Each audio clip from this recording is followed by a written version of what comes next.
C'est encore avec une très grande joie d'entrer dans votre foyer pour aujourd'hui. C'est l'ambassadeur de Yahushua, Elia, qui entre dans votre foyer concernant le Dieu d'Abraham. Est-ce qu'il est vraiment avec le Coran des musulmans ou bien avec le Sefer Torah juif? C'est ce que nous allons voir car nous irons au ciel des cieux chez le Dieu d'Abraham, celui qui a créé tous ces univers. Et si on veut voir le Créateur, et si vous voulez être sauvé, je vous ai toujours enseigné qu'il faut toujours chercher la vérité, écouter la vérité, et que personne ne se trompe plus par elle-même. Il y a déjà beaucoup de tromperies, il faut revenir vers la vérité, d'où l'objet de cet enseignement. Je réitère donc mes salutations pour vous tous. Je suis l'ambassadeur de Yahushua, Elia, qui entre dans votre foyer pour aujourd'hui dans le cadre de l'enseignement numéro 3 que nous allons suivre ensemble en ce moment pour aujourd'hui. Tout de suite, nous allons regarder dans ce cas où se trouve vraiment la vérité concernant ce Dieu d'Abraham, car il y a deux livres que nous voyons en ce moment. Et ces deux livres disent chacun et parlent chacun du Dieu d'Abraham, notamment le Sefer Torah juif qui est déjà très ancien et le livre du Coran qui est plus récent. Chacun de ces livres parle de ce Dieu. Et la question qui se pose, lequel de ces deux livres doit-on suivre? Car ils ont chacun leur version. Et bien évidemment, nous devons regarder et confirmer. Voilà la mission de Elia. C'est pourquoi il a été envoyé. Celui qui s'est déjà apparu auparavant concernant la vérité du Père Yahva, qu'on doit faire connaître. Quel chemin vous devez suivre? Car il y a deux versions de paroles maintenant qui parlent chacune du Dieu d'Abraham. C'est pourquoi on doit trouver vers qui ce Dieu d'Abraham est vraiment allé. Premièrement, lequel dit la vérité? Où trouve-t-on la vérité? Et nous devons toujours regarder à partir de la Sainte Écriture et à partir des réalités, d'après la réalité, dans le livre juif qui a raconté l'histoire d'Abraham, c'était depuis moins 2000. Voilà le Sefer Torah. Et si le livre juif qui existait déjà vers moins 2000 et qui a été rajouté par Moshe vers moins 1500, et puisque les dates sont déjà très anciennes, et c'est difficile de donner une précision, mais on parle juste aux environs. On a dit que c'était vers 1800 que Abraham existait et Moshe en moins 1300. Et bien évidemment, donc, d'après ce livre, ils existaient déjà à l'époque ancienne. Et puisqu'ils existaient à l'époque ancienne, donc il n'y a pas de personne qui est plus ancien qu'eux. Ils sont les plus anciens. Donc, le livre juif qui est le plus ancien veut dire que la vérité se trouve dans les anciens. Et qui d'entre vous peuvent dire que ce n'est pas vrai ce qu'on dit, alors que ça existait déjà depuis longtemps? C'est pourquoi j'ai dit dans le deuxième enseignement que je vous ai déjà enseigné, en disant que les gens ont profité sans raison la colère du Père Yahva envers les Israéliens. Et lorsque le Père Yahva n'était plus avec les Israéliens, les gens profitaient de changer son nom. C'est-à-dire que tous les humains ont rendu en colère ce Père Yahva. Et bien évidemment, ce Père Yahva a déjà précisé que on ne donne pas ma gloire aux autres et on ne souille pas mon nom. Et il n'acceptera jamais cette situation. Et c'est pourquoi Elia est venu pour confirmer cette parole, pour faire connaître cette parole, en disant que le Père Yahva n'acceptera jamais cette situation. Quoi que vous fassiez, quoi que vous disiez, le Père Yahva n'acceptera jamais cette image. C'est à cause de cette image qu'il a anéanti les Israéliens. Et si ce blasphème de son nom et revient toujours, et ça ne va plus être une grande punition, mais ça va être de l'anéantissement pour ceux qui l'ont blasphémé, car il a déjà exprimé la parole comme quoi on ne suit pas mon nom et on ne donne point ma gloire aux autres. Et si c'est Yahya son nom, donc on ne doit plus le changer. Et où va-t-on trouver l'original? On doit regarder le Sefer Torah juif, car c'est là-dedans qu'on a trouvé son nom. Et celui qui prononce ce nom comme l'ambassadeur de Yahushua, Elia, qui représente le Dieu Yahya sur votre planète Terre. Il dit que ceux qui sont avec ce Dieu prêché par Elia sont ôtés du péché, qui ne pêchent point et qui deviennent des hommes parfaits. Et voilà l'objectif de ce vrai Dieu pour transformer une personne en une personne parfaite qui ne pêche point et qui ne fait plus aucun mal. Et voilà l'objectif, car on voit bien qu'il n'écoute jamais les pécheurs. Voilà de un. Mais je vais encore prouver à partir de la Sainte Écriture pour dire qu'il y a une ligne directive qui confirme cette situation. Et c'est pourquoi on prouve que ce Dieu est vrai, car son objectif, c'est de rendre une personne parfaite dans toute sa perfection.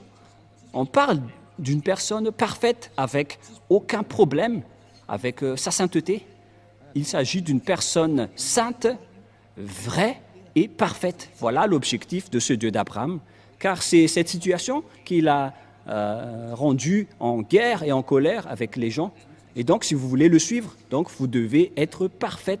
C'est une remarque qui est très logique.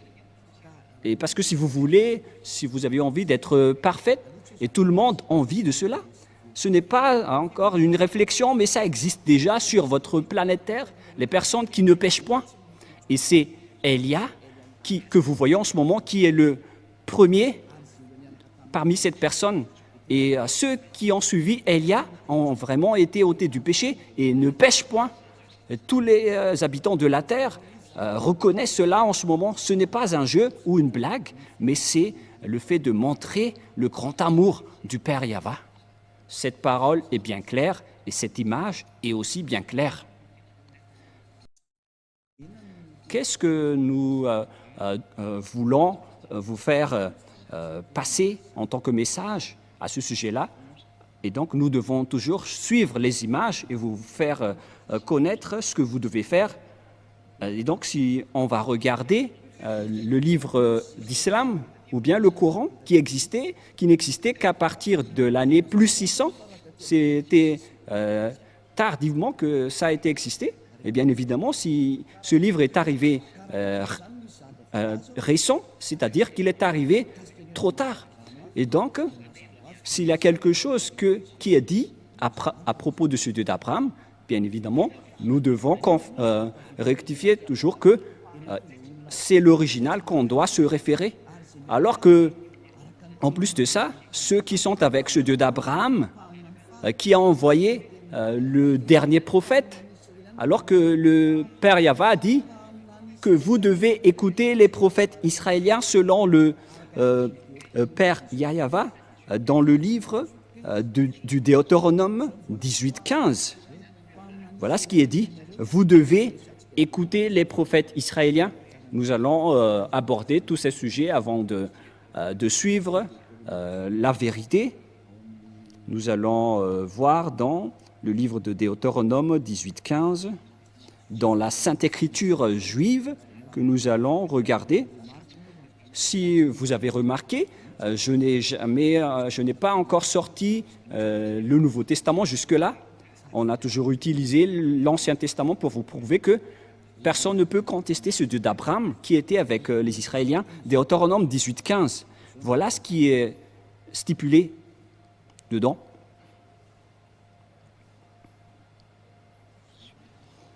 Chapitre 18, Deutéronome 18:15. Tu susciteras du milieu de toi, d'entre tes frères, un prophète comme moi que ton Dieu Yahva te suscitera. Vous l'écouterez. Ici donc, la parole du Père Yahva dans le Sefer Torah juif qui existait vers l'année moins 2000 ou vers moins 1500 précise bien que un prophète venant de toi, d'entre tes frères, que ton Dieu Yahva te suscitera. Qui sont donc ces frères qui sont comme moi? C'est bien évident car il s'agit des lois juives qui sont réservées aux Israéliens. Ici, la Sainte Écriture dit que ça doit être d'entre tes frères comme moi. Donc on parle alors des Israéliens ou bien des Juifs parce que la parole de Dieu le précise dans Exode 19 qu'il faut déclarer aux Israéliens ses lois et ses commandements, c'est-à-dire la parole dans Deutéronome 18:15 va être révélée aux Israéliens et les frères. Quand on veut parler ici, ce sont les Israéliens, car c'était eux qui étaient dans le désert à cette époque-là, et puisqu'ils étaient dans le désert, donc c'était entre eux que la direction était menée, et c'était donc ces prophètes israéliens qui ont été choisis parmi les Israéliens pour être des prophètes, pour les guider, pour guider les Israéliens. C'est dans Exode 19, 3 jusqu'à 5, voilà la loi. Exode 19, 3 jusqu'à 5. Moshe monta vers Dieu et Yahva l'appela du haut de la montagne en disant « Tu parleras ainsi à la maison de Jacob et tu diras aux enfants d'Israël, vous avez vu ce que j'ai fait à l'Égypte et comment je vous ai porté sur des ailes d'aigle et d'amener vers moi. » Verset 5. Maintenant, si vous écoutez ma voix et si vous gardez mon alliance, vous m'appartiendrez entre tous les peuples, car toute la terre est à moi. C'est bien évident, donc ici la parole que ça a été révélé aux Israéliens. Et les frères qu'on a parlé dans Deutéronome 18:15, concernant les commandements de Yahva, c'était réservé aux Israéliens. Et les frères qu'on veut parler ici, ce sont des frères Israéliens et les personnes concernées dans le Deutéronome 18:15, car ce sont des lois pour les Israéliens, donc ce sont uniquement les Israéliens qui doivent les observer, mais pas les autres nations. Les autres nations sont interdits d'entrer pour dire que ça nous concerne. Vous ne devez pas faire ça, car les 10 commandements et les lois de Moïse sont réservés aux Israéliens. C'est bien clair que vous ne devez pas les contester. Et donc les prophètes qu'on doit croire, selon le Père Yahva, ce sont les prophètes israéliens.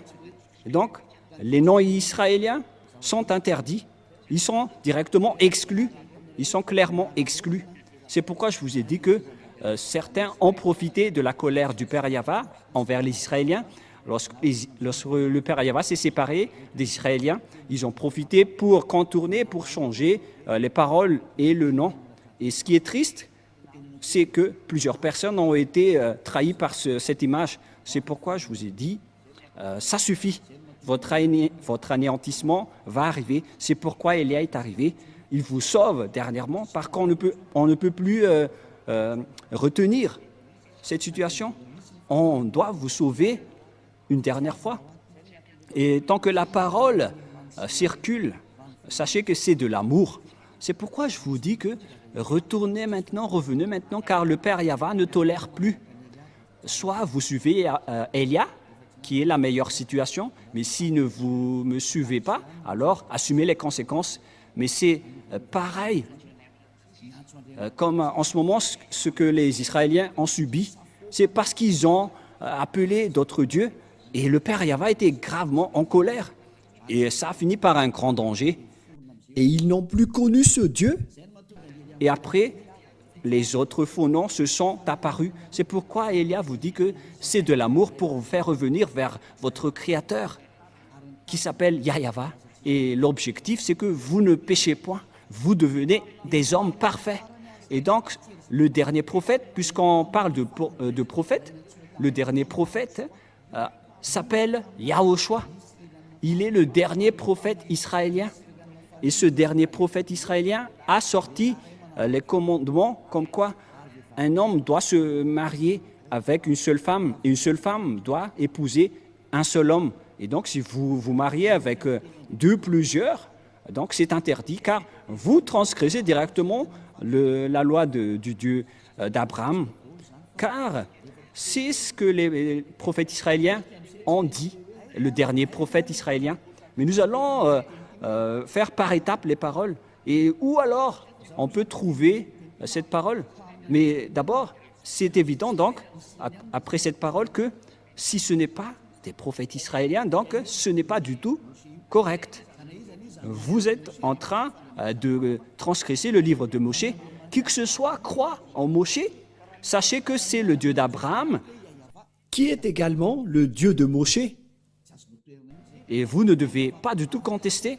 Et surtout, si les gens qui sont avec ce Dieu sont ôtés du péché et deviennent des hommes parfaits, et comment vous allez encore contester cette parole? Il existe déjà des hommes parfaits sur cette planète Terre. Et pourquoi vous allez encore contester cela? Mais en fait, c'est de vous qu'on doit se méfier si vous allez encore oser contester cette bonté. Si vous cherchez le meilleur, voici le meilleur. Alors, réfléchissez bien. Mais moi, je vous raisonne toujours. Que si Élia revient, c'est que vous devez vous souvenir de l'histoire de Élia. Même vous aussi, je vous incite à faire vos recherches concernant le sujet de Élia. Mais il est là pour faire revenir les gens, pour se retourner vers le Père Yahva. Voilà ma mission. Je ne fais que répéter ma mission ancienne pour montrer son amour. C'est ce monde entier qu'on veut faire revenir pour vous faire retourner auprès du Père Yahva. Et vous êtes concernés. Ce Dieu n'écoute pas les pécheurs, car les pécheurs vont être jetés en enfer. Si vous êtes des voleurs, des escrocs, des adultères, des alcooliques, des fumeurs, etc., vous allez finir en enfer. Voilà la réalité. Ce Dieu d'Abraham ne veut pas être avec les pécheurs. C'est impossible. Quoi que vous disiez, c'est impossible. Ça n'existe pas. Et vous ne devez pas le forcer que il doit être avec vous. Non, on ne doit pas le forcer. C'est vous qui êtes forcé de le suivre et de suivre ses paroles. Nous avons vu que les plus anciens, c'est le livre juif, et les personnes qui sont avec ce Dieu ne pêchent point. Nous avons toutes rempli les conditions. Donc, bien évidemment, le nom du vrai Dieu, c'est avec le Dieu qui rend les gens non pécheurs. Et le résultat, c'est que les gens deviennent des hommes parfaits. Et pourquoi vous allez encore rentrer en guerre avec ce Dieu? C'est interdit de contester ni de ce Dieu, ni de rentrer en guerre avec lui. Alors réfléchissez et acceptez d'être sauvés. Et Élia se tourne vers tous les humains. Acceptez d'être sauvés. Suivez Élia maintenant pour aller au ciel des cieux, chez le Père Yahva. Deuxièmement, ce Père Yahva a précisé avec Abraham que c'est avec ta descendance que je vais bénir le monde entier et toutes les nations. Voilà la deuxième image, la prochaine image. Les humains vont être bénis à partir de la descendance d'Abraham. Où va se passer cette bénédiction? C'est avec quelle descendance? Et on doit toujours se référer au Sefer Torah qui est le plus ancien. On ne doit pas se référer au livre récent, car c'est évident que on a déjà vu l'original et il y a déjà l'ôtement du péché. Et donc c'est logique qu'on doit toujours se référer à l'original. Ce serait une grosse erreur de votre part si vous allez encore choisir le non original après avoir déjà vu l'original. Mais ça, c'est à cause de votre arrogance. Mais où est-ce que ça va vous mener? Qui va bénéficier de cela? Mais personne. Donc il faut se retourner vers le vrai salut. C'est ça qu'il faut toujours regarder. Et la fin des temps est déjà en cours en ce moment avec l'accomplissement de toutes les paroles du Père Yahva, avec la guerre en Russie et en Ukraine, la guerre nucléaire qui est déjà très proche. C'est la preuve que la fin est déjà là. Alors que soyez conscients, revenez dans la vérité. ne courez plus vers votre perdition, car le temps est vraiment très proche. Nous allons voir l'image selon le livre de la Genèse, chapitre 22. Nous allons voir cette parole.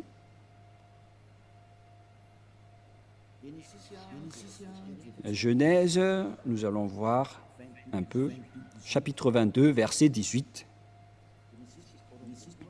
Genèse, chapitre 22, verset 18.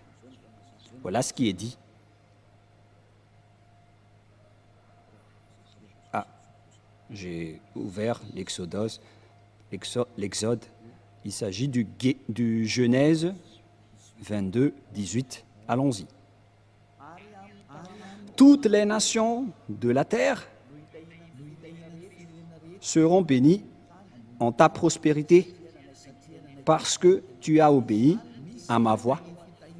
Il existe donc une bénédiction pour toutes les nations à partir de la descendance d'Abraham, que ça existe. Et où est allée donc cette bénédiction pour toutes les nations? Et bien évidemment, car il existait déjà la parole que Dieu a fait en accord, en disant que cette descendance d'Abraham va être esclave pendant plus de 400 ans. Les Israéliens vont être rendus en esclaves pendant 400 ans dans la terre de dans la maison et la terre de leur servitude. Voilà pour la descendance d'Abraham. Et il n'y a aucune descendance d'Abraham qui ont été devenus esclaves pendant 400 ans, à part la descendance d'Isaac, parce que il y avait deux descendances d'Abraham, la descendance d'Isaac et sa descendance d'Ismaël. L'autre descendance venant de Sarah et l'autre avec son deuxième épouse qui s'appelle Agar, qui n'est que sa servante. Selon la Sainte Écriture, on précise bien que c'était son esclave, parce qu'on doit toujours stipuler ce qui est dans la Sainte Écriture du Sefer Torah. Et son autre épouse est de la même descendance que lui. Voilà la réalité qui existe dans la Sainte Écriture. Et selon la Sainte Écriture, cette descendance qu'on va rendre en esclave, ce n'est autre que la descendance d'Abraham, d'Isaac, et qui a suivi avec la descendance de Moshe. Et la descendance de Moshe vient de la descendance d'Isaac.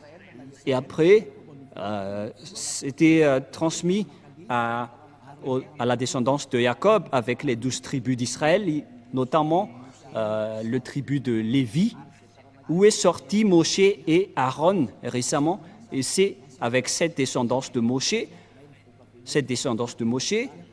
qui a guidé les Israéliens en sortant de l'Égypte, car les Israéliens ont été rendus esclaves pendant 400 ans. Nous allons voir donc la Sainte Écriture dans le Sefer Torah juif pour la bénédiction de toutes les nations, dans Genèse chapitre 15.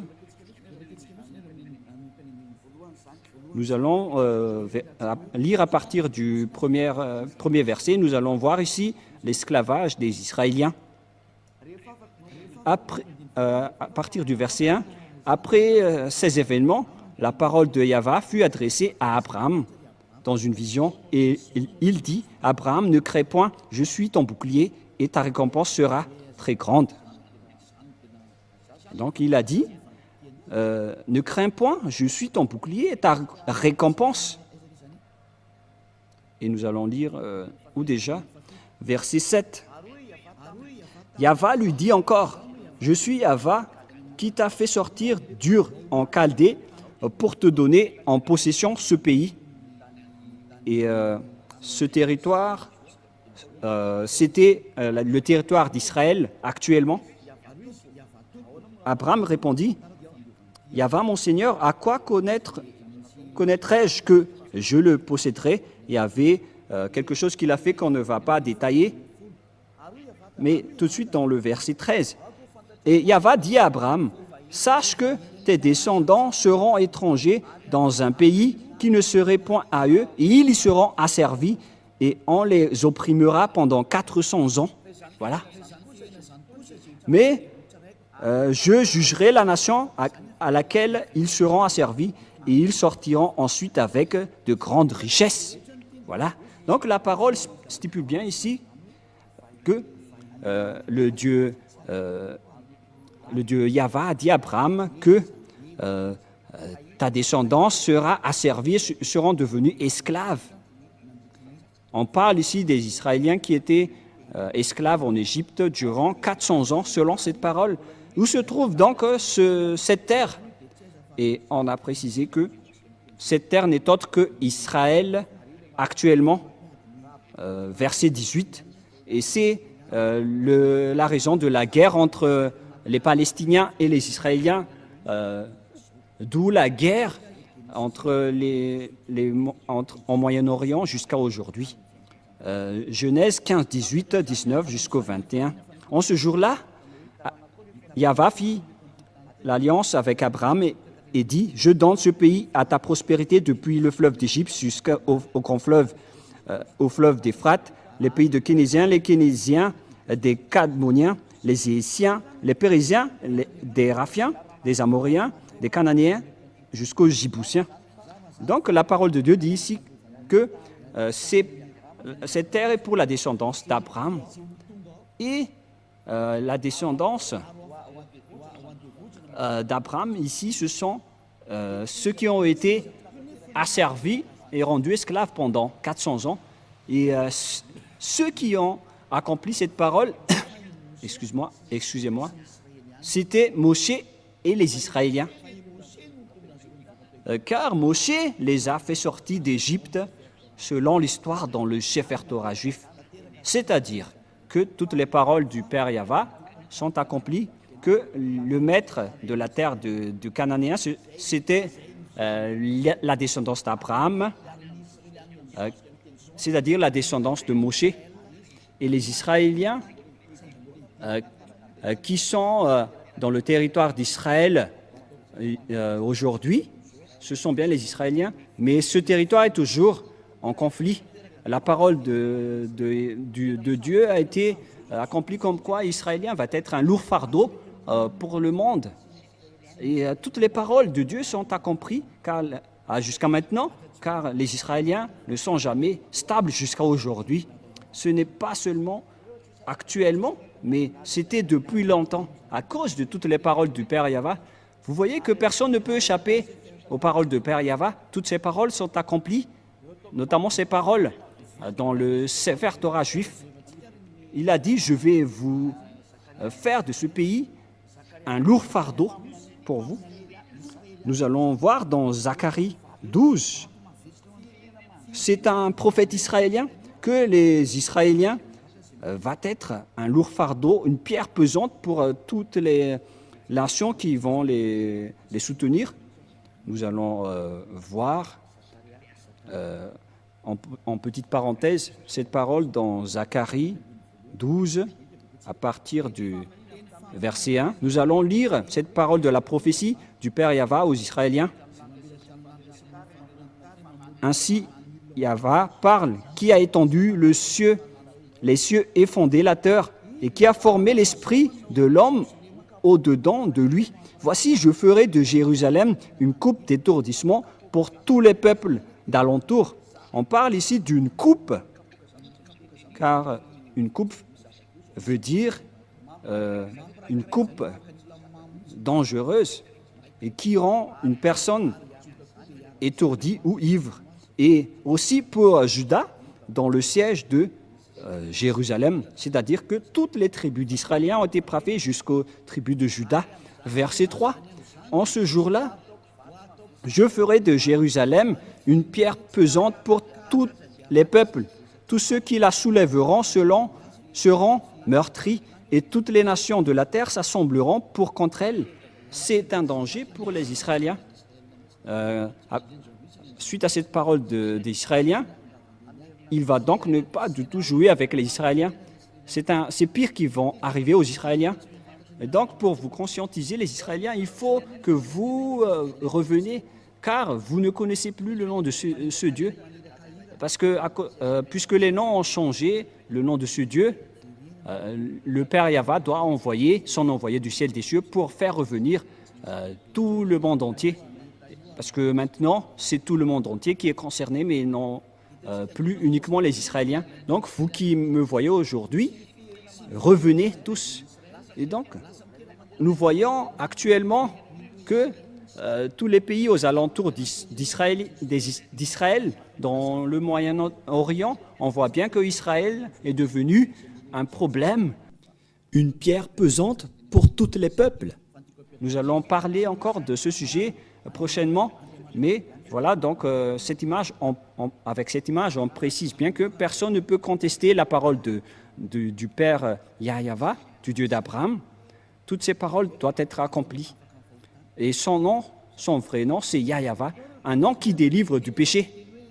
Et nous allons voir donc la parole qui précise que c'est Moshe qui a accompli cette mission. C'est Moshe qui les a fait sortir d'Égypte, selon la Sainte Écriture que nous allons également voir. Nous allons donc voir les paroles qui disent que c'est Moshe qui les a fait sortir de là-bas. Et puisque c'est Moshe qui les avait sortis de là-bas, et tout est accompli concernant la parole qui dit qu'on va les faire sortir de leur maison de servitude, parce qu'ils ont été déjà esclaves depuis 400 ans. Et si on parle des Israéliens, c'est-à-dire que ce Dieu va bénir ce monde entier avec cette descendance. La bénédiction, donc, va suivre cette descendance qui a été asservie pendant 400 ans. Et c'était uniquement les Israéliens qui ont été asservis pendant 400 ans. Ce n'est pas les Chinois, les Malagasy, les Africains ni les Japonais qui ont été asservis. C'était les Israéliens qui ont été asservis ou rendus esclaves pendant 400 ans. Et nous allons voir cette parole selon la Sainte Écriture. Nous allons le chercher rapidement. C'est dans Exode que nous allons lire ensemble. Exode, chapitre 4, verset 19 jusqu'au verset 23. Exode 4. Exode 4, verset 19 jusqu'au verset 23. Nous allons aussi donc voir ici qui était vraiment asservi en Égypte. Et après, Moshe est entré en scène pour les sauver selon l'ordre du Père Yahva. Exode 4, 19 et 3. Yahva dit à Moshe en Médian, va, retourne en Égypte, parce qu'il n'était plus en Égypte à ce moment-là, car il a fui les Égyptiens et il s'est enfui vers le territoire de Madian. Va, retourne en Égypte, car tous ceux qui en voulaient à ta vie sont morts, car il a été persécuté par les Égyptiens. Moshe a pris sa femme et ses fils, les fit monter sur des ânes et retourna dans le pays d'Égypte, et il prit dans sa main la verge de Dieu. Il a pris une verge dans sa main avec laquelle il a fait des miracles venant de Dieu. Voilà, verset 21. Yahva dit à Moshe, en partant pour retourner en Égypte, vois tous les prodiges que je mets en ta main, tu les feras devant Pharaon, et moi j'endurcirai son cœur, et il ne laisserait point d'aller le peuple. Tu diras à Pharaon, ainsi parle Yahva, Israël est mon fils aîné, mon premier-né. Je dis, laisse aller mon fils pour qu'il me serve. Si tu refuses de le laisser aller, voici, je ferai périr ton fils, ton premier-né. Voilà, donc ici, la parole précise bien que c'est Moshe qui a été envoyé pour faire sortir les Israéliens depuis l'Égypte. C'est confirmé alors que c'était eux qui ont été asservis en esclaves pendant 400 ans. Et donc, la descendance qui peut porter cette bénédiction de Dieu, selon le livre du Sefer Torah juif, qui est l'original, c'est la descendance d'Abraham, la descendance de Moshe. Et si vous croyez au Moshe, donc vous devez croire à cela, vous ne devez rien contester, puisque Moshe et Abraham ont appelé un seul Dieu, donc vous ne devez rien contester. Si vous niez Moshe, donc vous devez nier Abraham également, alors que personne ne peut nier Abraham. Et nous allons aussi voir la suite de cette parole selon toujours le livre de Exode, versets 1 et 2. Exode chapitre 5, versets 1 et 2. Allons-y, nous allons lire. Moshe et Aaron se rendirent ensuite auprès de Pharaon et lui dirent « Ainsi parle Yahva, le Dieu d'Israël. Laisse aller mon peuple pour qu'il célèbre au désert une fête en mon honneur. » C'est Moshe donc qui vont les faire sortir vers le désert. Pharaon répondit « Qui est Yahva pour que j'obéisse à sa voix en laissant aller Israël? Je ne connais point Yahva, je ne laisserai point aller Israël. » Voilà. Ils dirent « Le Dieu des Hébreux nous est apparu. Permets-nous de le faire 3 journées de marche dans le désert pour offrir des sacrifices à Yahva, afin qu'il ne nous frappe pas de la peste ou de l'épée. » Et le roi d'Égypte leur dit « Moshe et Aaron, pourquoi détournez-vous le peuple de son ouvrage? Allez à vos travaux. » Et ici,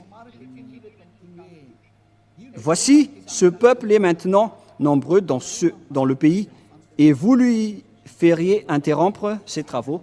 Donc Moshe n'a pas du tout accepté ici, et la guerre a été déclarée. Ils ont montré leur autorité et leur puissance. La puissance de Moshe, c'est d'affronter avec la puissance du Pharaon, qui n'a jamais défié l'autorité de Moshe, car c'est ce Dieu qui a créé le ciel des cieux, la terre et tout le reste. Comment contester ce Dieu qui a aujourd'hui envoyé Élia? C'est ce Dieu qui a discuté avec Abraham et avec Moshe. C'est ce Dieu qui a envoyé Élia pour que les gens ne pêchent point, car c'est ce Dieu qui n'aime pas les péchés, et il tient sa parole, et on ne joue pas avec ce Dieu d'Abraham, c'est évident. C'est pourquoi le salut est arrivé pour nous. Alors sachez, écoutez, car la fin est là, que chacun sauve sa peau. N'acceptez plus les autres, regardez la vérité, car l'objectif, c'est d'être parfait. Si vous n'êtes pas parfait, vous n'irez jamais au ciel des cieux, car ce Dieu d'Abraham est un Dieu très saint. Il est le propriétaire de là-bas. Et si vous êtes pécheur, n'espérez pas du tout aller là-bas. Vous avez été trompé, car ce Dieu est un Dieu très saint. Et donc, si vous voulez le suivre, vous devez être ôté du péché. Aucune personne, ni aucun Dieu n'a jamais arrivé à délivrer du péché sur cette planète Terre. C'est lui seulement qui a réussi cela. Il est arrivé aujourd'hui pour vous sauver. Alors, sachez écouter la parole. Voilà donc la parole à ce sujet. Nous allons voir, est-ce que cette parole a été réelle ou pas? C'est bien, ça a été accompli. Et nous allons voir encore dans Exode chapitre 12. Nous allons voir dans Exode 12, où se trouve cette parole déjà.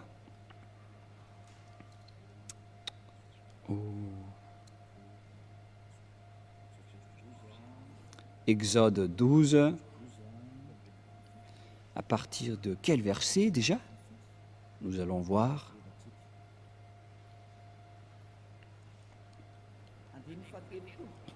À partir du verset 30, nous allons lire Exode 12, verset 30.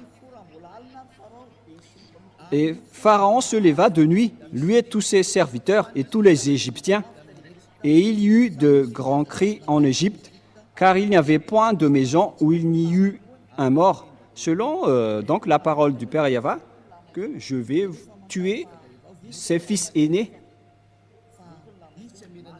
puisqu'il ne vous a pas laissé sortir, donc je vais tuer tous ses fils aînés.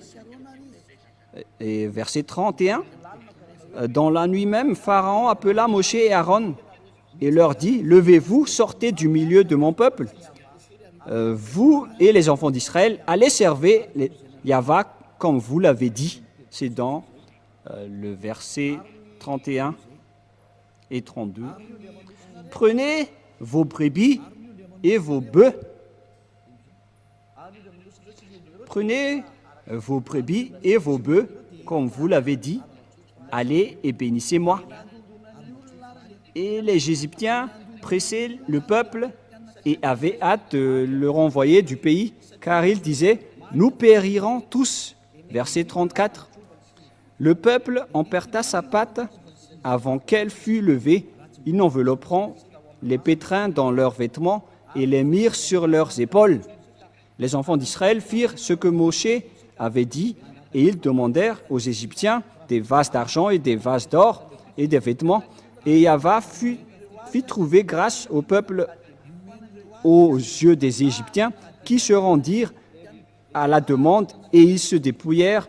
Ils dépouillèrent les Égyptiens. Les Israéliens sont devenus riches car ils ont accaparé toutes les richesses des Égyptiens.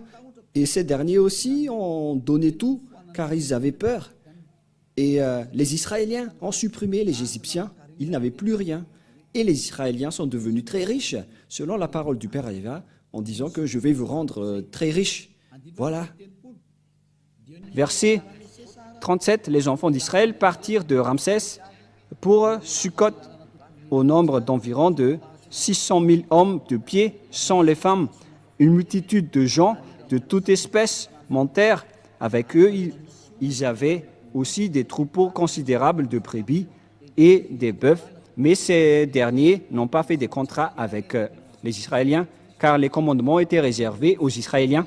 Ils firent des gâteaux cuits sans levain, avec la pâte qu'ils avaient emportée d'Égypte et qui n'était pas encore levée, car ils avaient été chassés d'Égypte sans pouvoir tarder et sans prendre des provisions avec eux. Le séjour d'enfants d'Israël en Égypte fut de 400 ans. C'est une date approximative, mais la date réelle, c'est 430 années, selon la parole du Père Yahva. Et au bout de 400 ans, le jour même, toutes les armées de Yahva sortirent du pays de l'Égypte. Voilà. Donc, c'est évident que d'après cette image, on précise bien que c'était vraiment les Israéliens qui ont été asservis en esclaves en Égypte. Et c'était Moshe qui les ont guidés. Et le prophète qui les ont guidés, c'est un prophète israélien. Et donc, si ce n'est pas un prophète israélien, donc ça nie la parole du Père Yahva qui délivre du péché. On a vu ça dans le Sefer Torah juif qui est le plus ancien, car on a vu là-dedans le nom Yahva et tous ceux qui le suivent ne pêchent point et deviennent parfaits, comme Élia qui a vraiment été envoyé par ce Dieu Yahva. C'est pourquoi je vous dis toute cette bonté pour vous faire revenir, pour le suivre. Courez maintenant pour le suivre, car il est revenu, mais vous ne pouvez plus jouer avec lui. Il est venu pour anéantir et détruire tous les faux dieux. Ça suffit pour, avec ces tromperies. Il y avait déjà beaucoup de gens qui ont été perdus et péris en enfer et dans les temps de feu. C'est la période du salut. Alors n'acceptez plus les choses bizarres, car Élia est en train de vous donner toutes les preuves. On vous a prouvé le vrai livre qu'on peut trouver, ce Dieu d'Abraham. C'est le Sefer Torah juif. Mais tout le reste ne sont pas du tout fondés. Ils ne disent pas la vérité. Pourquoi? Car les conditions que je vous avais dit ne sont pas dedans. Notamment les descendants qui ont été asservis pendant 400 ans, c'était les Israéliens. Et les prophètes doivent être des prophètes israéliens. Et les descendants qui vont hériter de la terre des Cananéens, c'était également les Israéliens qui sont encore là jusqu'à maintenant. C'est bien évident, alors qu'on ne peut rien contester à ces paroles. Le Dieu d'Abraham, c'est Yahva qui est le vrai Dieu. Et c'est stipulé dans le Sefer Torah juif. Et là est arrivé pour vous dire de suivre cette parole. Mais ce qui est triste, c'est que ce sont les Israéliens qui sont les propriétaires de cette parole, qui ont osé piétonner parfaite. Et d'ailleurs, la dernière parole du dernier prophète israélien, qui est Yahushua, il a dit que un homme doit se marier avec une seule femme. Mais si vous êtes polygame, si vous vous mariez avec plus d'une personne, ce n'est pas juste. Et c'était ça, avec ça aussi que ce Dieu a créé les humains depuis le livre de Genèse, de la Genèse. C'est un homme pour une seule femme. Sinon, vous ne serez pas du tout parfait. Et tout ça, on vous montre pour démontrer la vérité. Si vous êtes vraiment avec ce Dieu d'Abraham, sachez qu'il ne fait pas du tout souffrir les personnes. Par exemple, pour vous les polygames, vous ne pensez pas que l'autre femme ne va pas être triste, mais ce n'est pas du tout juste. C'est pourquoi un homme doit être marié avec une seule femme et l'amour doit être équitable avec ce Dieu d'Abraham. Il ne fait pas de favoritisme. Ce n'est pas que vous allez juste penser à vous-même et vous ne pensez pas aux autres. Voilà, être avec ce Dieu d'Abraham. Par exemple, pour vous les adultères. Mais vous n'avez pas honte de pratiquer l'adultère? Parce que le fait de se marier avec les femmes des autres, c'est de l'adultère, alors que c'est vraiment nombreux aujourd'hui. Tous ces genres d'images montrent que vous n'êtes pas parfaite. Vous qui dites des gros mots, vous qui trompez les gens, vous les escrocs, les menteurs, les trompeurs, ça vous rend tous imparfaits. Mais les gens avec Elia ne font plus cela. Ils sont devenus parfaits. C'est pourquoi cette révélation, si on veut vous sauver, c'est pour que vous soyez parfaits. Mais qui peut détester cela? Mais c'est ça qui est avec Elia. Vous devenez parfait. Et en fait, c'est déjà réel. Ce n'est pas qu'on est en train de vous le montrer, mais tout le monde vit cela. Et cette image est vraiment merveilleuse. Et c'est pour ça qu'on vous incite tous. Et nous allons encore voir pour la prochaine fois, pour la suite de l'enseignement, que nous allons encore voir, pour vous prouver et pour vous demander de revenir vers le vrai Dieu, le Dieu d'Abraham, qui s'appelle Yahweh. Et il faut écouter la parole des prophètes israéliens, sinon vous ne serez jamais dans la ligne de la vérité. Vous ne serez jamais là-bas. Vous serez toujours hors sujet. Alors, le rôle de Elia, c'est de vous faire revenir pour que tout le monde entier soit sauvé, car les anéantisseurs sont déjà en cours, ils travaillent déjà, ils sont en train de détruire. C'est pourquoi on vous appelle tous, car vous ne pouvez pas contrer cette chose. Ils sont déjà là, ils attendent juste l'ordre de Elia, alors que leurs travaux sont également déjà aussi en cours, alors que chacun réfléchisse, c'est l'heure du salut. Elia sauve tout le monde avant votre anéantissement. Et si vous allez dire, comment est-ce possible? On verra avec l'histoire. Parce que toutes les paroles sont accomplies. Suivez l'histoire des Ukrainiens et des Russes. Je vous ai déjà appris que 2/3 de la population mondiale vont mourir. Et on verra la suite. Mais voilà, pour aujourd'hui, et la parole est claire. Si vous voulez être avec le Dieu d'Abraham, le vrai Dieu, son nom c'est Yahweh. Et c'est dans le livre du Sefer Torah que vous devez le voir. Il est le plus ancien et ceux qui sont avec lui ne font plus aucun mal et deviennent parfaits. Et donc, voilà, à vous de choisir, de suivre ce Dieu d'Abraham et suivez Elia à partir de maintenant. Elia est là pour vous sauver, pour vous porter secours, pour que vous deveniez des hommes parfaits et vous n'aurez plus rien à craindre concernant la vie éternelle, car c'est la vie éternelle, c'est d'aller vers le Dieu d'Abraham qui s'appelle Yahweh. Nous allons prier ensemble.